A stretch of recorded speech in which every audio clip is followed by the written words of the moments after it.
За энэ дээшээ цамхаг караа эсвэл одоо энэ нөгөө нэг цахилгаан холбооны ийм цамхууд байдаг. Энэ нэр ингээд ийм их цусоо шат байдаг. Шат руу хүн ингээ гарахын тулд 2 дэгээтэй бүс эсвэл 1 дэгээтэй бүсээр дэгээ хийж явхад 3 цагийн тулгуур алдагдаад доошоо унах эрсдэлтэй байдаг. За энэ унах эрсдлийг хэрхэн яаж шийдсэн бэ гэхээр энэ шатныхаа энэ бин дээр тэглэгийг юм хий чинь дээрээ тэгээд за мөн доороо хийгээд хороосоор өндрийн бүс зүгэл карбинер шиг шууд энэ бол дээш доошоо чөлөөтэй гүнэ гэсэн.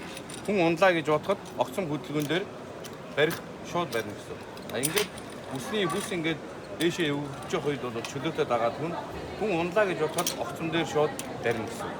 За ийм 9.5 мм-тэй ийм хороосон дээр бол асуудал үүсгэж болох юм байна. Онцлог одоо юу вэ? Монголчин олсон дээр ашиглаад байна шүү дээ. За онцлог нь бол ерөөсөө энийг хороосон дээр ашиглаж болно.